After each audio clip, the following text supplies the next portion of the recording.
में अब मां बनने वालों को मिलेगी मोटी रकम। जी हां, रूस अब लड़कियों को मां बनने के लिए पैसे दे रहा है, वो भी 1 लाख रुपए तक। दरअसल रूस के 10 हिस्सों में एक नई योजना शुरू की गई है, जिसमें कम उम्र की स्कूल जाने वाली लड़कियों को भी शामिल किया गया है ताकि वो बच्चे पैदा करें। ऐसा इसलिए क्योंकि रूस इस समय जनसंख्या संकट से जूझ रहा है। आइए आपको बताते हैं पूरा मामला। 2023 में वहां प्रति महिला औसतन सिर्फ 1.41 बच्चे पैदा हो रहे थे, जबकि जनसंख्या को स्थिर रखने के लिए कम से कम 2.5 की दर चाहिए।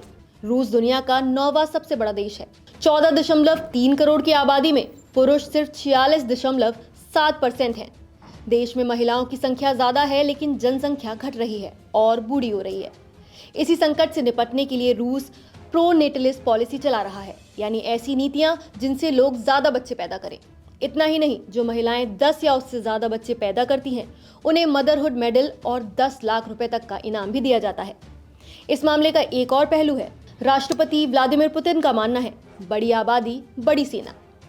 और शायद यही वजह है कि मातृत्व को रूस में अब देशभक्ति से भी जोड़ा जा रहा है।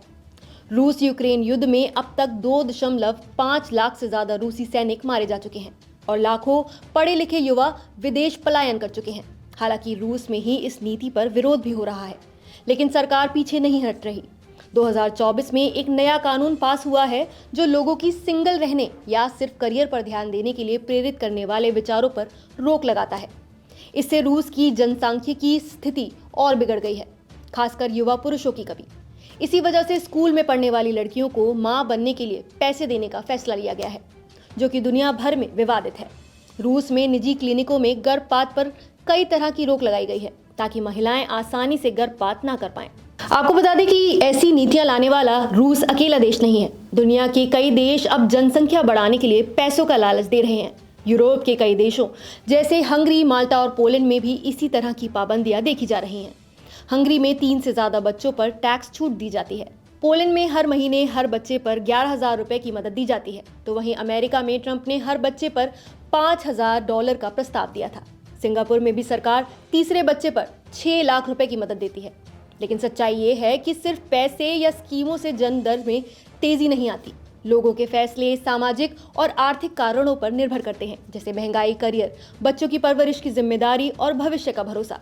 यही वजह है कि कई बार ऐसी स्कीमें सिर्फ उच्च आय वाले वर्ग तक ही सीमित रह जाती हैं, जैसे हंगरी या पोलैंड में देखा गया है।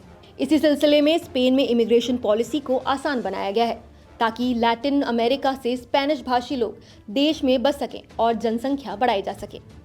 फिलहाल रूस की जनसंख्या अब सिर्फ आंकड़ा नहीं बल्कि रणनीति बन चुकी है। एक ऐसी रणनीति जिससे देश अपनी ताकत और प्रभाव बचाए रखना चाहता है। लेकिन क्या कम उम्र की लड़कियों को मां बनने के लिए पैसा देना इसका सही तरीका है? ये सवाल अब वैश्विक बहस का विषय बन गया है। आपकी इस पर क्या राय है, हमें कमेंट करके जरूर बताएं।